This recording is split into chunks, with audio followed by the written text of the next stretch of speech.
I remember the flowers. There were so many flowers, and I remember everyone kept saying the word celebration like it was a party, but there were no birthday hats or cake. I would have remembered if there was cake. Most of all, I remember the golden cross that swung from the sphinxet of his neck, pushed as gently as his breath. On the last day, we said good morning to a man that would, waking every sunrise, hold the hands of familial ties together. That's what I call celebration. This is a dedication. A dictated citation of a life lived for the sole purpose of the elation of others and the selection of memories made as moments, as a momentum to the fire-burning pyres of the dampening amnesia-riddled brain in which I live. I dedicate this to the ghosts woken from storybook slumber off the pages of books I gave stolen tears to. Now I'm giving them ears to hear me. Dedicate a life to dedication. You see, what I remember most is my mother asking if we wanted to see him one last time. And I said no.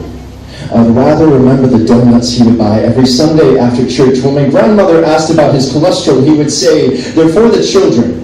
And after we had tucked into our own sprinkle-covered wonders, he would swallow each one whole like an alligator when she wasn't looking. My grandpa loved donuts like he loved Cambodia. When I was 5, going on 22, and teachers asked where my grandparents lived, I would reply with a finger to the sky. Heaven, they would say, with sorry eyes and an apology scraping against their lips. An airplane, I would say. You see, my grandparents were always traveling to tool-shed hospitals and rubbish-tip orphanages, and we believed they were born with their heads in the clouds, on the wings of giant 747s that never came down. Their house in the sky flew them to the worst of the worst, where they would give presents to the children with sympathetic words and change, sustainable change, and kindness. Every one of their eyes in the family slideshows were beautiful. 7 years old, I would stare through the glass into their suffering, only seeing in picture frames. And I swear their eyes were glowing, and I knew that they had known my grandfather's smile and warm embrace. You see, charity, the church, traveling, and family, that was his life, but giving to people was his legacy. He was Peter Pan. Third world countries were his Neverland, and while he was gone we missed him, but when he came back he would preach to the choir, share donuts like hugs, give gifts like love, waking up before the sun to dedicate his life to the stories unsung, and straight on till morning.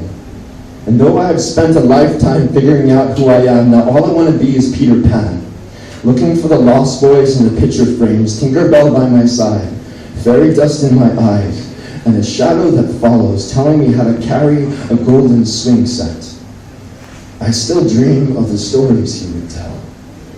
Traveling to the orphanages of Cambodia, the rubbish tips of India, with suitcases of supplies, and the airport security would ask why, and with a smile that held the world together, he would say, "They're for the children." The time ticking on his watch, golden cross swinging, toothy smile grinning. They're for the children. Thank you.